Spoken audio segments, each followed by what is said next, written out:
What's the best strategy for E-Dog's restricted stock units with his employer? How are RSUs taxed? And how do Roth conversions fit into the mix? That's today on Your Money, Your Wealth podcast number 442. Plus, should Jay in Raleigh liquidate his annuities or follow Stan the Annuity Man's advice and take the annual payments? Elisa wants to know how a mutual fund portfolio would work in retirement. And what's a good way for listener Joe to invest in bonds in a taxable account to bring his portfolio back into proper balance? Finally, the fellows spitball on Medicare savings versus Roth conversions for David and an unrealized gain strategy on an UTMA education savings account for Jay in California. I'm producer Andy Last, and here are the hosts of Your Money, Your Wealth, Joe Anderson, CFP, and Big Al Clopine, CPA. We got E-Dog writes in, Big Al. E-Dog. E-Dog. All right. Hey there, YMYW crew. I have a couple of questions for you about restricted stock units. I'm 39. My wife is 40. We have two kids, ages 9 and 12. We live in Boulder, Colorado.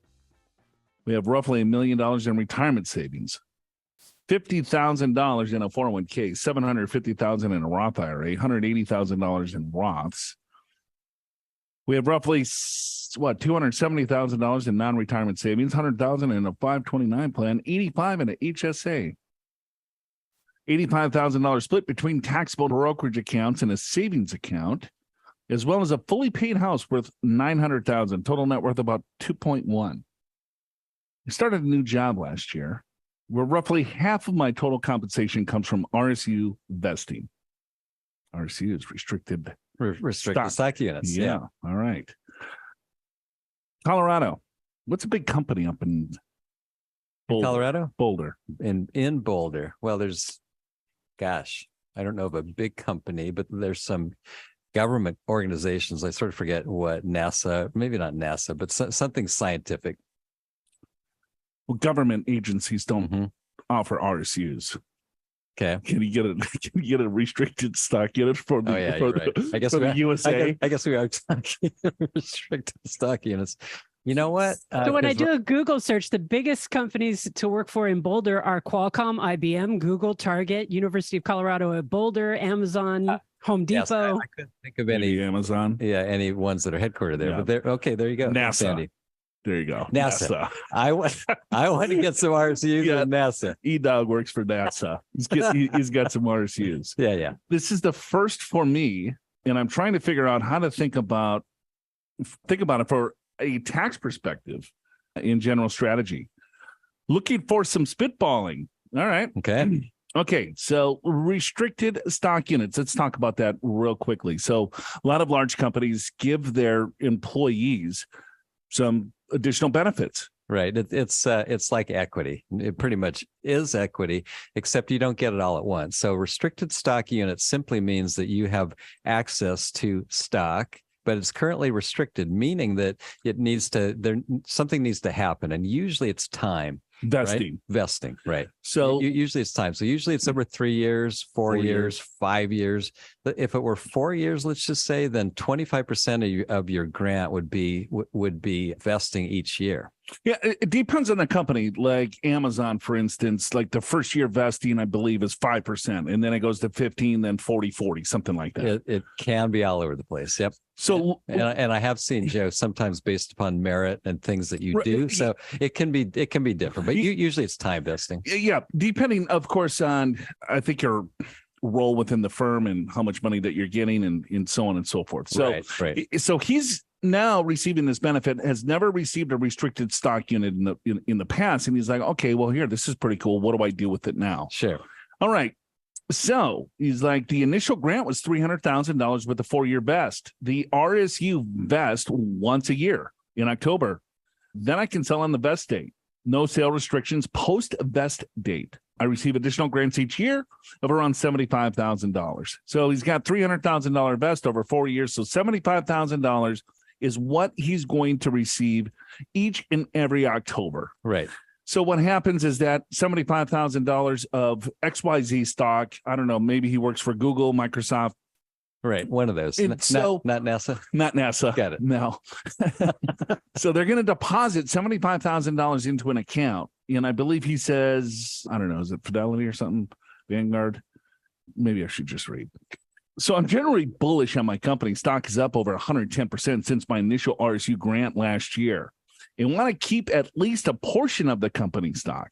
However, the total RSU grants is our sizable portion of my overall net worth, current value of about $600,000. The unvested stocks are held in E-Trade, where everything else I have is in Vanguard. All right. From an account simplicity standpoint, I plan on selling all the vested RSUs on the vest date and move the liquidated money into Vanguard taxable brokerage account. I have to pay income tax on the vest date anyway, right? Questions. How are the RSUs taxed? My understanding is the value of the stock at the vest date is treated as taxable income.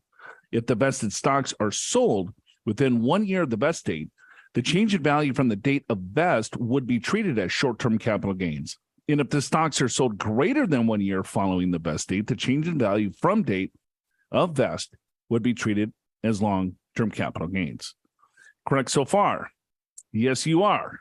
Agreed. So E-Dog, so the $75,000 that he's going to receive in October is going to be taxed at ordinary income rates. It sounds like he wants to sell right at the vest date anyway. So usually what happens too is that the company's going to withhold a little bit of taxes for you. So you want to make sure that, hey, what is your other income? If it's $75,000, it's anywhere from 22 to probably 30 some odd percent is what they can withhold that will automatically go to the IRS. So you don't want to be surprised with the larger tax bill when it comes to some of these vesting. So yes, the $75,000 is going to go into your account.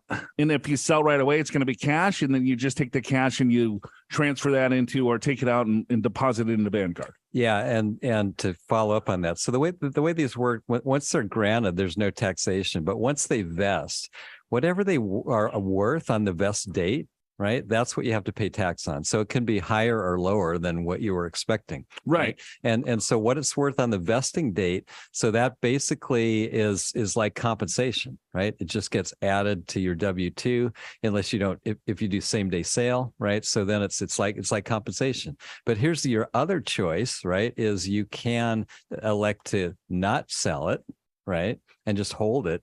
You still have to pay the tax on whatever it's worth, but now you got the stock. And once you have the stock, if you wait another year and it goes up, then you would get long-term capital gain on that part of the gain. But the first part is always ordinary income. Whether you decide to sell it that first day of vesting or hold it, you still have to pay the same tax. All right. Still more to go here for E-Dog. Okay. Since we have roughly $750,000 in a rollover IRA, we could roll some of that into a Roth and pay the conversion tax with the RSUs. If I'm bullish on the company, should I sell the vested shares immediately? Okay, yeah, I would. Move the money into a non-qualified Vanguard account, roll a portion of my IRA to a Roth IRA, buy back company shares in my Roth, pay conversion taxes using the RSU dollars or the liquidated RSU dollars. If I'm not bullish on my company, I would likely sell all the RSUs and convert to VTI or VT in my non-qualified brokerage account. My main hesitancy on Roth conversion at this point is my marginal tax rate begins with the number 3. And our current savings rate is high enough that we'll likely be in the 12% tax bracket during retirement. My plan following retirement prior to 59.5 is standard Roth conversion ladder, where I live off of non-qualified taxable brokerage account and slowly convert to the top of the 12% bracket. After building up 5 years of conversion dollars, live off Roth principal while continuing to convert. So paying 32% on conversion now versus 12% on the conversion when I retire gives me heartburn. What am I missing when I'm thinking about RSU vesting? Thanks for your Spitball analysis.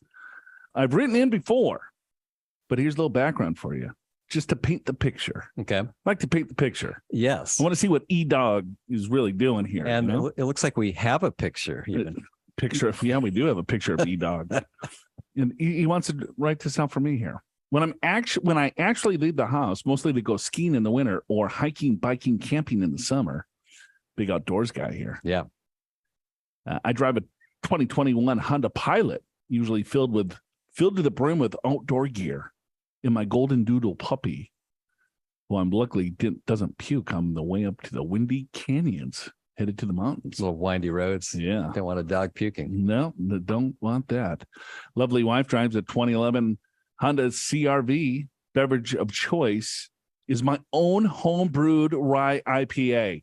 Wow. Now, this guy is from Colorado.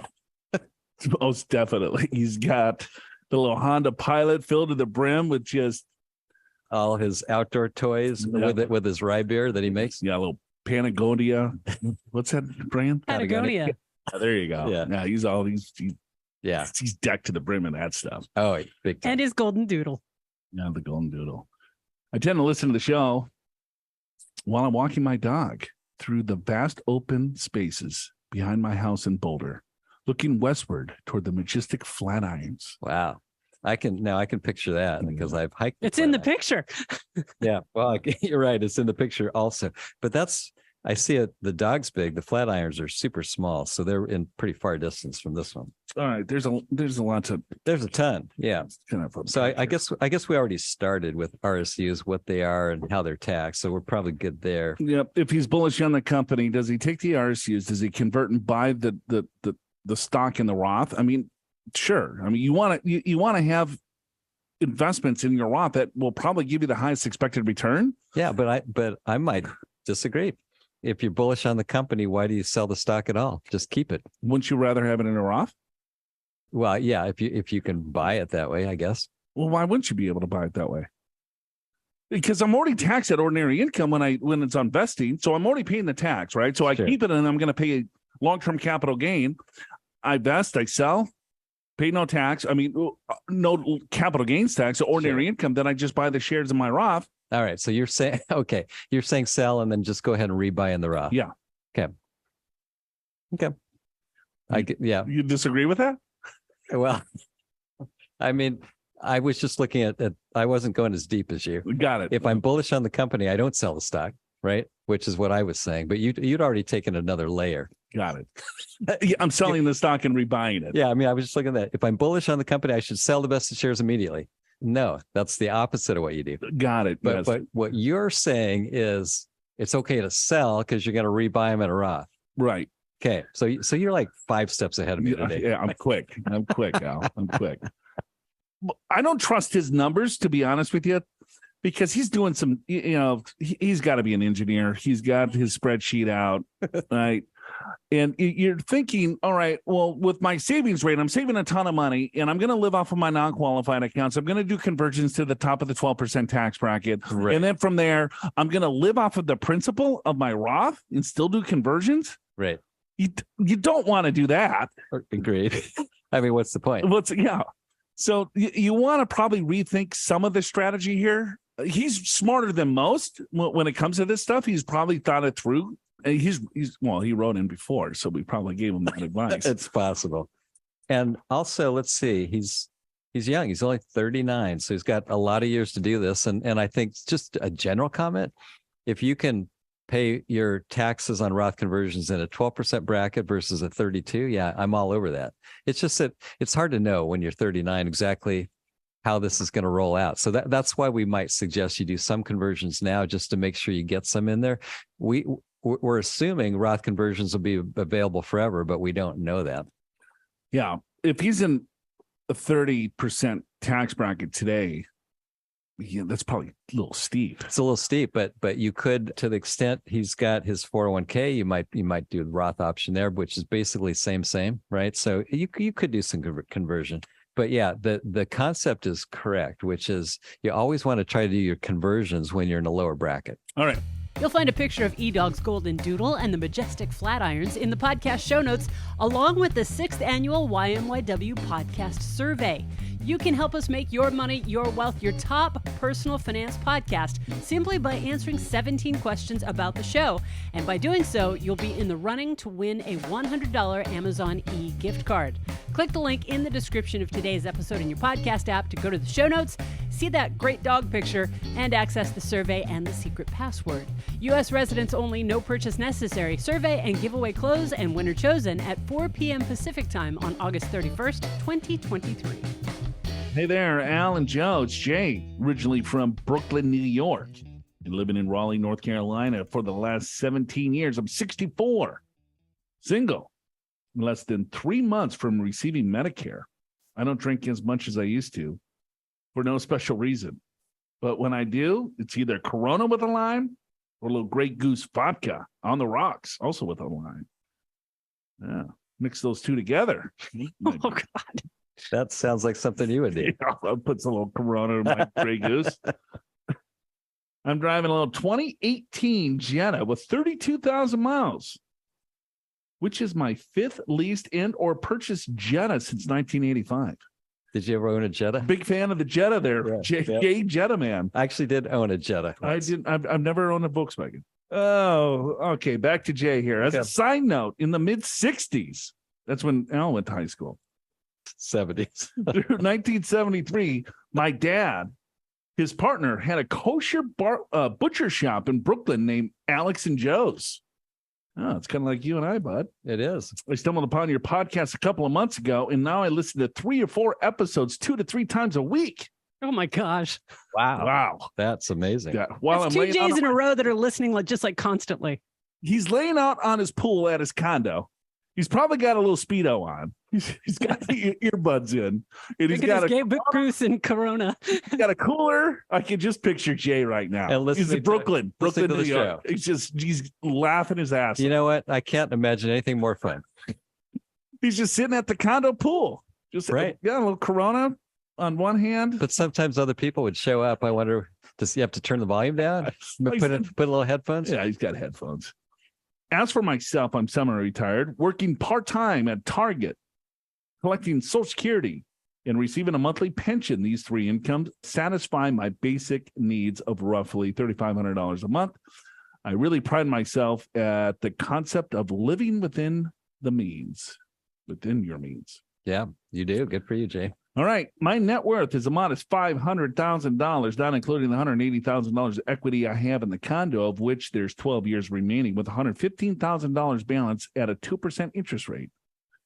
My $500,000 net worth is as follows. I have $220,000 in combined 401ks and IRAs. I have a $4,000 Roth and about $20,000 in a brokerage account.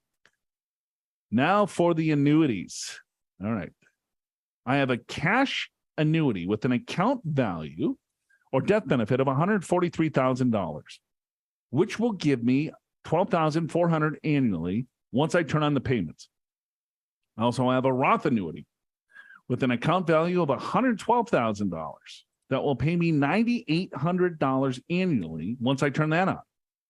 I own both annuities since 2010, so there's no longer any surrender charges.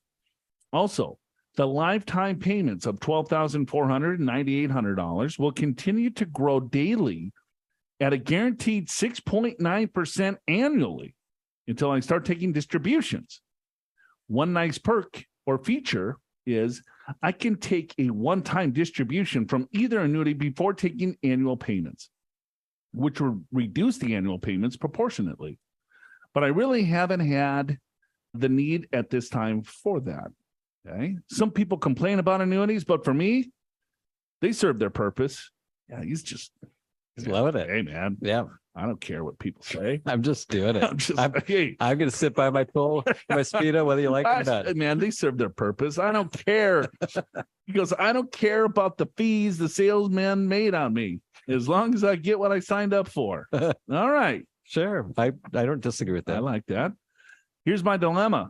My annuities have a fee of 1% based on the lifetime income basis, which amounts about $4,400 a year, as does the lifetime income basis, which is deducted from the account value death benefit. Okay. Also, when I start to take distributions, those amounts are also deducted from the account value.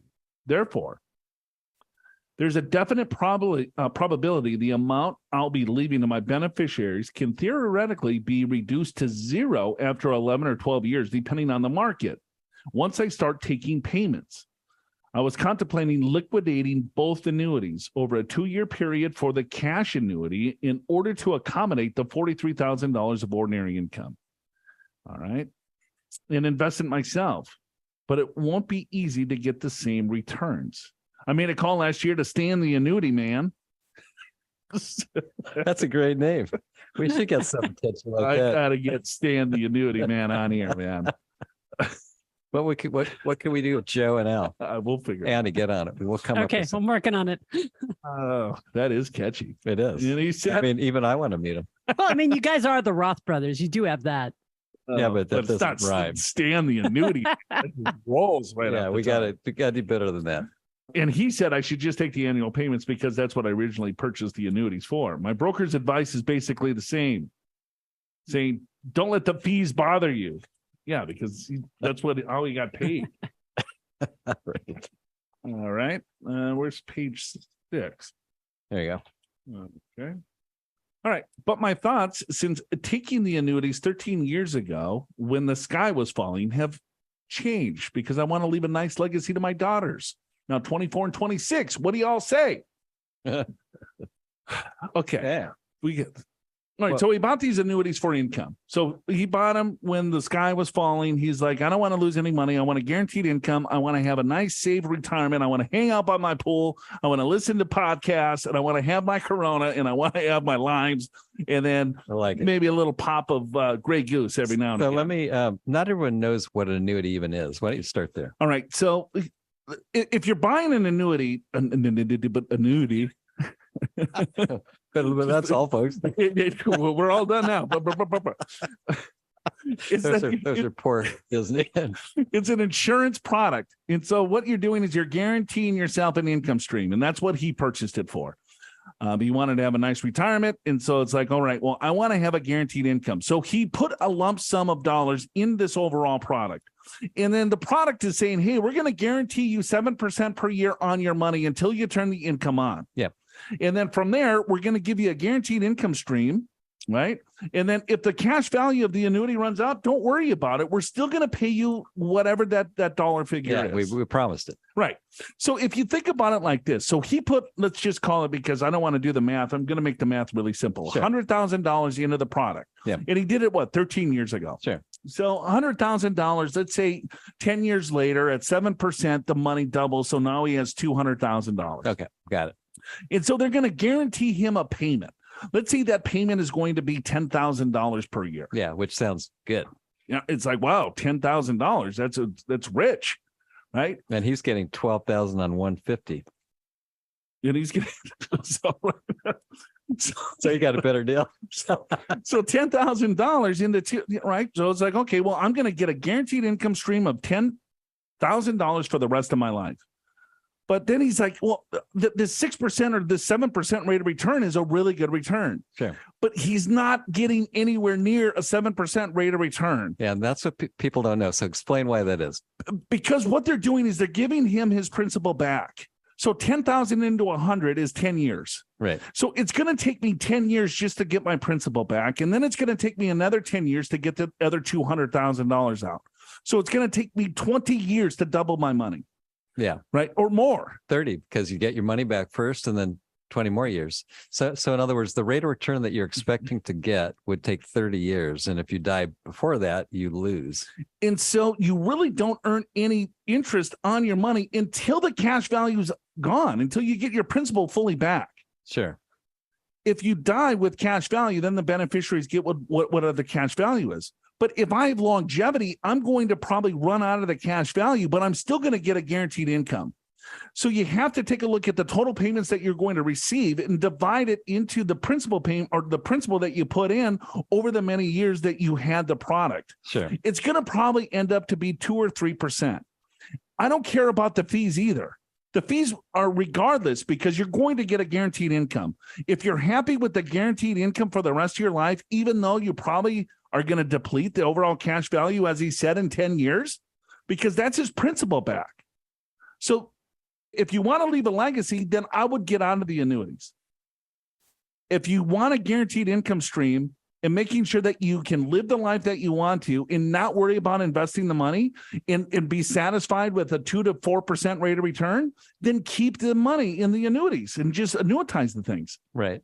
And I think, well, don't you kind of have to look at it where it's at right now, 143,000. So if you pull that out, you would get nowhere near 12,000. So I think you have to look at it that way too. So I would actually just keep it in.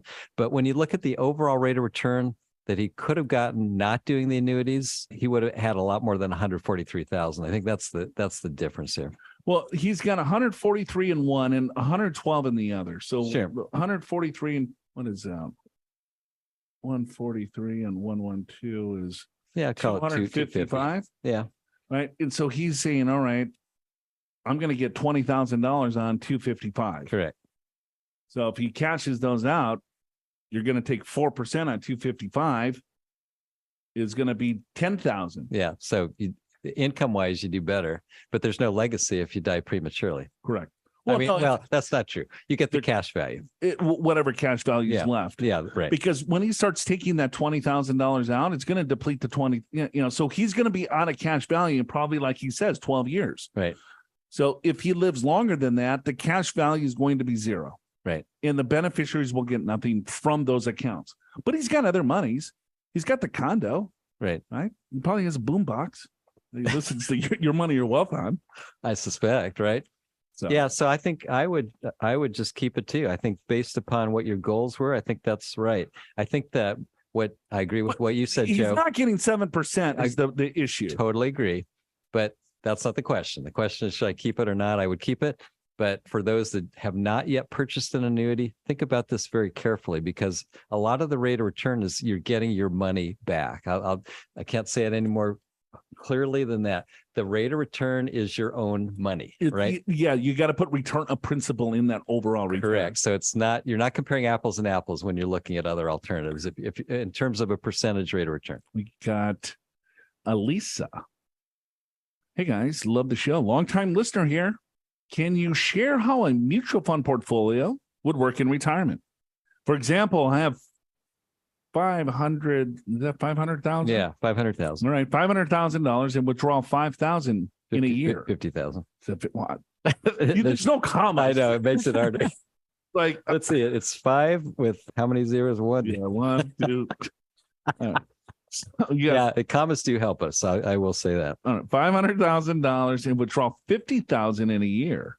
Do I hope and pray that the value increases by $50,000 the next year so I can withdraw the same amount? What if the market's down? Do I wait until it's up and make my money to withdraw and keep the same strategy each year? Depending on the month, my account goes up and down. Your insights on this typically works would be helpful. On how this typically works. How this typically works. Okay, so very good question. So you're taking 10% out, 50,000 out of 500,000. So you hope and pray that it goes up 50,000, so you're in the same spot. So if you take a look at the long-term average of the overall stock market, it's roughly 10%. Yeah, 100% stocks. 100% stocks. Right. But there's never been a year where it did 10%. That's the problem, right? Some years you might get 15, some years you might get -5. Right. And so this is the problem, because the strategies that a lot of people use to accumulate wealth, as they say, for retirement, I mean, the rules totally change when you hit retirement, and now you have to start taking money out because there's all different sorts of risks that you have to be careful of. Yeah. What if the market goes down 10%? Are you supposed to put 50,000 back in that you don't have? Exactly. Yeah. This is not the best way to think about this, because averages don't make any sense at all when you're taking dollars out, right? It's like you could average 10%, 5%, 6%. But as soon as you start taking dollars out of the overall portfolio, and especially if you have a down year, this is what really blows people's retirement wide open. It's why we talk about a distribution rate. And typically people like to say 4%. 4% is not 10%, right? So 4% of 500,000 would be 20,000, right? So that's a lot lower figure. But the reason why you want a lower figure is because it takes away the market variability. Also, if you take out what the market pays you every single year, because of inflation, you're basically you gave yourself a demotion, right? Every single year. In other words, you may have the same dollars, but you can't pay for the same amount of electricity, food, clothes, on and on. So we want you to keep some in the account for growth to cover all these things. But you come up with a distribution rate that's less, hopefully less than the rate that you earn, so that you've got more cushion for these things. Yeah. So instead of like hoping and praying for a 10% rate of return. Yeah, which is what you'd have to do. Exactly. And the money will last. She could get really, really lucky and have a huge bull market for the first 10 years in her strategy. Yeah. And if the market goes up 0, she's got 10 years and she's out of money. She's done. Yeah. Right. If the market's down 10%, she's done in 8. Yeah. Right. It goes down 50%. She's got 5 years. So you just have to, these are the things that you have to think about. And so it's why you don't necessarily take out exactly what you earn every year because of all these contingencies, unless you're willing to put money back in when it goes down, and most people aren't willing to do that. So what she should be looking at, or what she should be doing, is having more of a long-term strategy, or figuring out how much money does she need to live off. Right. And if it's $50,000 a year, don't take $50,000 from your $500,000 portfolio. Yeah. Take something substantially less, and then you're going to have to find part-time work. You're going to have to reduce your living expenses. You're going to have to do some different things to maneuver, or you're going to run out of liquid assets. Right. There's a high probability that she would run out of liquid assets. That's the right way to say it, because these are only probabilities here. And what we like to think about is what's a 90-95% probability of you not outliving your money, right? We if it's 50-50 or something less, that's too risky to me. Sorry for the bad news. Hope that helped. Don't know where's Joe from? He doesn't tell us. So he's violation. Reject. Next. Next. He does tell us he's 41. All right. Hello. And do you remember those days when I was 41? Yeah, way back when. No, a couple of years ago. I don't think so. Yeah. Hello, Joe and Big Al. 41 years old. Max out my 401k and Roth IRA every year. All right. Congrats. I'm trying to stay a little more aggressive with my 80-20 split of stocks and bonds, because I will have a pension when I retire. My problem is that I also invest a lot of money each year in a taxable brokerage account that skews my portfolio ratio up to 95% in stocks. What is a good way to invest in bonds in a taxable account to bring my portfolio back to the ratio I'm looking for? I drive a red 2017 Toyota Corolla, and I love gin and tonics with a little splash of St. Germain. Sweet. Well, here's what you do, Joe. You don't buy bonds in your brokerage account. Yeah, unless you buy like tax efficient or munis. Just buy your bonds in your IRA. Totally agree. There you go. Done. Yeah. Buy stocks in your brokerage account. Yeah, it's much easier. I mean, if you think of all of your accounts as one account, right? Which you're compartmentalizing this, right? So think of your IRA as part of your overall investable assets. Do your rebalancing in your IRA. You want the bonds in there anyway, because bonds produce ordinary income, which is the same as an IRA, and they don't grow as much as stocks, and you don't get favorable treatment in a retirement account where you do on the capital gain brokerage side. Yeah, because if I have a stock in my brokerage account and it's $100 and it grows to $200 and I sell it, I'm going to be stuck with I'm taxed at a lot lower rate. Yeah. It's a capital gains rate. Correct. If I have the stock in my Roth account, $100 to $200, that's even better because it's going to come out tax free. If I have it in my IRA, it's going to be taxed at ordinary income. So if you want bonds, you want your investments that have your safer investments have a lower expected rate of return because they're safer. Right? That's your balance. So keep those more in your IRA accounts, right? You want your more aggressive type investments in your Roth in your brokerage account.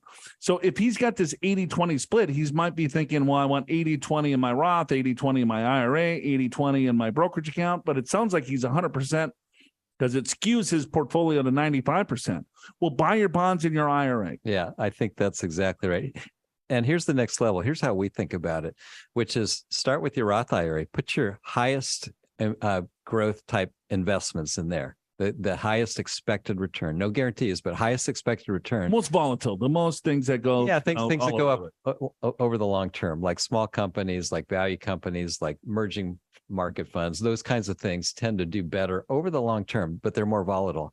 Then you put your safest stuff in the IRA and kind of fill that up. And then whatever's left, you put in your brokerage account. Now that's easier said than done, but that would be a perfect way to do this from a tax standpoint. You have the same portfolio.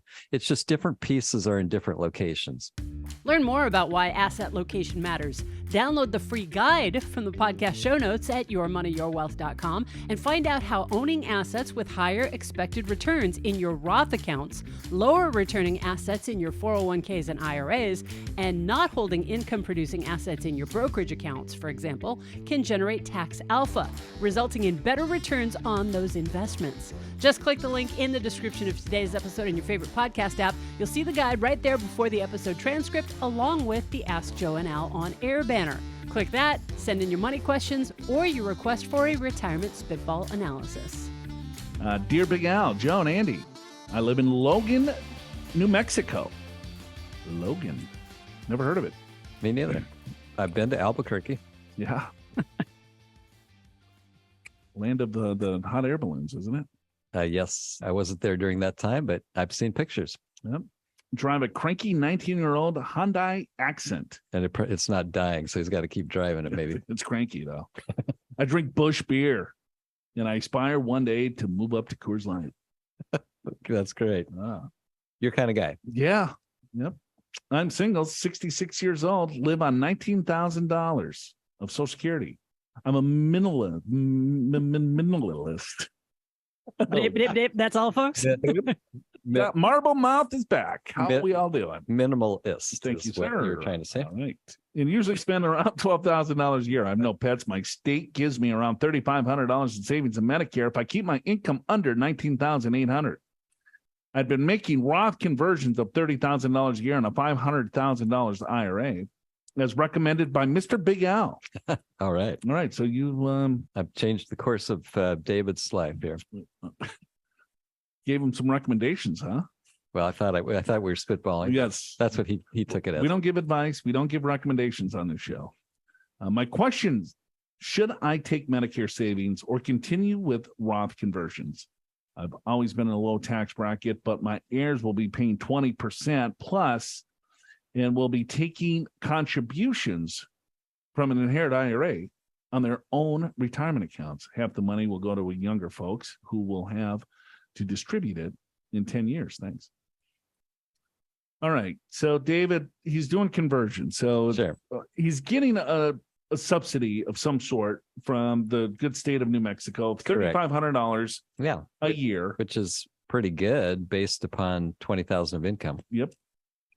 And so he's like, all right, do I give up this $3,500 to continue to do Roth conversions? Or do I don't do Roth conversions and take the $3,500? But here's the issue, is that he's going to lose that subsidy. Well, I suppose he's got 8 years, right? Right. So let's say 511. Yeah. Required minimum distribution, 20. It's going to be over 20 grand. Yeah. It's going to be probably close to 40 grand. Yeah. So 40,000 is going to be over the limit. So sure, it is. Still though, $3,500 is a lot based upon the tax bracket David's in. So he's in a 0% tax bracket. I would not do any conversions right now. I'd wait till, if nothing changes, I'd wait till your required minimum distributions kick in where you won't get the subsidy anyway. And so then you'll probably be in a low enough bracket to do conversions. I don't think so. I do. His conversions he's going to have $40,000 of RMDs plus his Social Security. Right. And then if he does conversions, what bracket is he going to go to? True. Well, true. Because he's converting now in the 12. Yeah. The 12 is going to go to the 15. But the 12, it doesn't feel like the 12. You add $3,500 to right. Well, it's going to cost him 20%. It's going to cost him over 20. Yeah, because then the Social Security is going to be if you think of the subsidy being lost. And I think that's too important for David in a situation. So I wouldn't do the conversions now. David drinks Busch beer. He doesn't spend any money. Yeah, but he's a minimalist. Yeah, the guy's perfectly fine living off of $19,000 a year, and he loves his kids. I say, and his heirs, and he wants them not to pay taxes. Yeah, I say, David, it's the money you made. You enjoy it. It's going to be a great inheritance for the kids. If you can get some converted, great. If not, I wouldn't worry about it. That's my suggestion. No, it's not even a suggestion. That's my spitball. Okay, there you go. I don't know. I'm on the fence, but Yeah, you don't have to agree with me. yeah, I know. I know. You wanted him to do the conversion. You just always love conversions. Well, no, I'm looking at this. He's already doing the conversions. Yeah, I think he should stop. He's got $500,000 of IRA monies. I wonder if he's got anything else. I stopped the conversion, so I get the 3,500. That's what I would do. All right. Well, that's fine. Got Jay. He emails in. Big Al is like, "Hi, Joe, Big Al, and Andy. It's Jay here from California. Thank you so much for an informative show. I've been a loyal listener for several years and look forward to each week's episode. The show is just incredible." Well, thank you, Jay. Yeah. I appreciate your spitball and a potential opportunity for my college-age daughter. She had the good fortune of experiencing the power of compounding returns on an UTMA account set up by her grandparents when she was born. They gifted her $30,000 before age 3, which by 21 has now grown to almost $200,000. Reinvested dividends over the year has led to a $70,000 tax basis. Her college tuition and living expenses are fully covered by a 529 plan.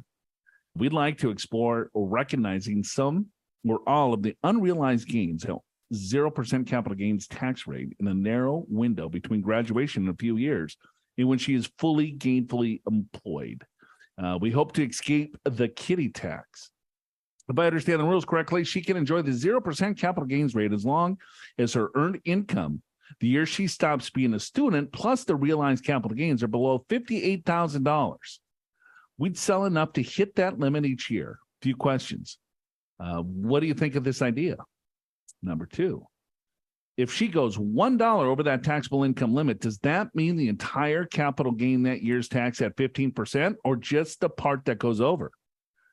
Number 3, do we see any way we could start this plan sooner than the year she graduates?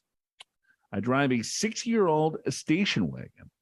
Okay, he's got the old station wagon, and my drink of choice on the weekends is a glass of California wine. California, I like that. Yeah. Sauvignon Blanc in the summer, Pinot in the winter. Many thanks. Best, Jake. Damn, good questions. Yeah, so kiddie tax. Explain the kiddie tax, Al. Well, so first of all, if you have a child and they're 18 or younger, then it applies, meaning that if the kids make unearned income, which is interest, dividends, something other than a salary, capital gains, there's a few, like a couple $1,000s that they get taxed at their rate, but most of it's taxed at the parents' rate if it's obviously above those figures. And this came into play because parents would maybe gift assets to kids, and then the kids would sell it because they didn't have any income because they weren't employed, they weren't working, and it was like, oh, I can take advantage of these lower rates.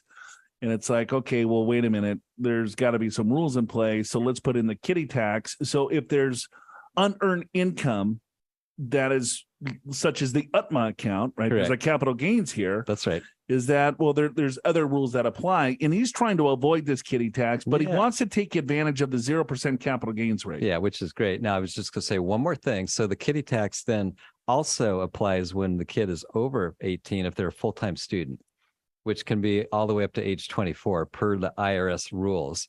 And so Jay's daughter, as long as she's a full-time student, the kiddie tax applies, which I think he already alluded to. After she's not a student, then she's on her own, right? And then, yes, you can sell a pretty good chunk and stay in the 12% bracket. And so the way that works, the top of the 12% bracket is probably 45,000, but the exemption is about 12, 13. I guess that's how he gets to 58, right? So 58,000 of sales would be at 0%. But one area of clarification, Jay, is it's probably not going to work the year she graduates, because if she was a student, full-time student 5 months out of the year, that counts as the whole year. So you probably, unless it was just a short period of time, you're probably going to have her wait till the following year. So let's just say she graduates at 22. So then you could do it 23, 24, 25, whatever, right? You can do anything you want after that. But if she gets a job, then her income is going to be higher and there'll be less opportunity, right? Because what the capital gains tax is a tax on capital assets. And it's a 0% rate as long as that individual is in the 12% tax bracket or lower. Right. And so if she gets a job and she makes an income that pushes her above the 12% tax bracket, well, they're going to pay capital gains tax on the appreciation of the UTMA. Yeah. But I mean, you're paying tax on a gift of $30,000. Yeah. I mean, it's appreciated nicely for you. It has. And furthermore, the tax rate, it would be 15% plus whatever state, in this case, California, which would probably, in her bracket, would probably be 4%, maybe. I mean, maybe 20% total, something like that in terms of a tax. So it's not that much. And one more thing too is the 58,000. I agree, because that's the top of the 12% bracket plus the standard deduction. Let's just say she made $50,000, okay, and you sold $20,000 of stock. Well, clearly now at 70,000 is over 58. So the first 8,000 is taxed at 0. The last 12,000 is taxed at 15%. So you still do get some benefit filling up that 12% bracket. Yeah. So he was worried if he went $1 over that 58,000, it's like, oh man, does everything then get taxed? And and the answer is no. It's just whatever is above that amount. All right. Thanks for the question, Jay. Appreciate it. All right. That's it. We got to take a break. All right. We're out of here. We'll see you next week. Show's got your money well. That's incredible. Station wagons, Joe's midlife crisis, and he's back on the Celsius. It's all in the derails at the end of the episode, so stick around. Help new listeners find YMYW by sharing the show with your friends and your colleagues, and by leaving your honest reviews and ratings for Your Money, Your Wealth in Apple Podcasts and any other podcast app that accepts them, like Amazon, Audible, CastBox, Good Pods, Pandora, Player FM, Pocket Casts, Podcast Addict, Podchaser, Podknife, and Spotify.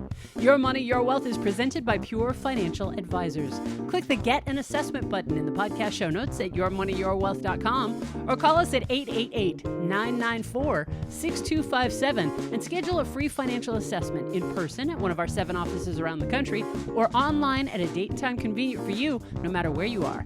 Chances are one of the experienced financial professionals on Joe and Big Al's team at Pure will be able to identify strategies that will help you create a more successful retirement.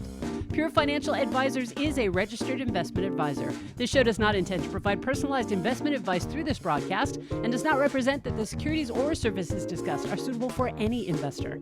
Investors are advised not to rely on any information contained in the broadcast in the process of making a full and informed investment decision. You ever watch the show That's Incredible? I can't say I know that one. Anyone? No? Andy? That's Incredible? Is that an old show? Yeah. I've heard of it, but I don't know it. Oh, Fran Tarkenton. Yeah, Fran Tarkenton was like a host on it. Okay, well, now that you mention it, I vaguely remember. And they would do like these little heartwarming stories of people that would just do incredible things. Yeah. You know what? If we lived in the past, Al, we would have a shot to be on that show. You think? I mean, that's a long shot. It does. Yeah. I was just like a real little kid. Dad loved that show. And I was probably in college. Yeah, you were probably. I mean, who watches TV then? Yeah. Too busy drinking. Big Al studying. Oh yeah, big time. Station wagon. You still make station wagons? Yeah, but they call them crossovers. But that's what they are. Yeah. Drinking children. Did you ever have a station wagon, Big Al? Yeah.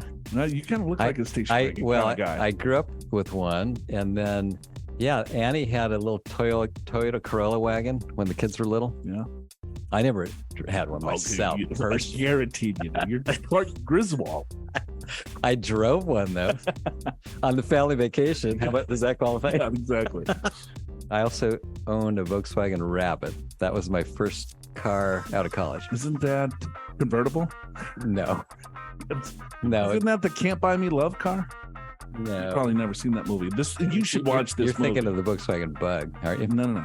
No? It's a Rabbit. You've never seen Can't Buy Me Love, have you? No. But Patrick Dempsey, since you're a Hugh Grant fan, you'd probably love this show. It's like a rom-com. Here, let me jot that down. I'm gonna watch text it you later. Can't Buy Me Love. Yeah, and the girl he's got a crush on, she had a little convertible Volkswagen Rabbit, and then like every girl that ever seen that movie wanted to have a Volkswagen Rabbit convertible. I can tell you when I bought a Volkswagen Rabbit, which was in the 90s? early 80s. Oh, wow. You were before your time, Al. Well, I was way before everyone else's time, apparently. So, but there was no convertible at that point. It was just a hardtop. Yeah. But so that was something that happened later, apparently. Yeah. I went to high school in the 90s. Yeah. And so that was a big deal. Yeah, the convertible. Yeah. Yes. Rabbit. Convertible Rabbit. Got it. Yeah. Right? Andy, you probably. I don't know the movie. I don't know what you're talking about. I just had to Google the car to see what you're talking about. And I'm going to take issue with you saying that you went to high school in the 90s. I did. You and I are about the same age. I graduated in 91. I was a lot later than that. Okay. 92. That's 90s, right? That's 90s. Yep. Okay. Right? Wait. It's not the 70s. And No, it's not you're the right. 2000s. You're right. You're right. Could have said 80s out or 90s and you would have been correct. 90s. I got a 2-year-old son. That's a whole other topic. How old will you be when he's in high school? He's in high school. Oh my God. That's a whole other calculation. Yeah. I need to have a Corona and Grey Goose with lime right now. Tell you what, let's start with the Grey Goose first. That'll give you Corona. I know. I'm on the other side of 45. Yes, you are. I'm pushing. You're pushing the other. I'm pushing some doors now. Yeah. You're getting to be almost in my generation. Middle-aged. Yeah. Getting middle-aged. It's a gift. Enjoy it. I would say. Yeah. I'd say you're already there, brother. Really? Okay. I think I'm going to live until 110. Some days, the mortality kind of hits you when you start, sniffing 50. You're like, man. It does. You better get busy and start having fun. What the hell happened to my life? That's me next month. Like midlife crisis, right? Now I know what a midlife crisis is. Do you? Yeah. You have a 2-year-old. Well, you're going to have your midlife crisis at age 70. Oh, my God. Yeah. So the little guy crawls it onto the crib. And I got all sorts of stress in my life right now, Al. Yeah, you can't think about midlife crisis. Yeah, You don't even have time. He's going to be a gymnast or something. Is it? Yeah. They tend to do that at that age. Yeah, I got this Celsius going. It's just making my lips just go bananas. The tongue is loose. Okay. All right, not even going to try it again.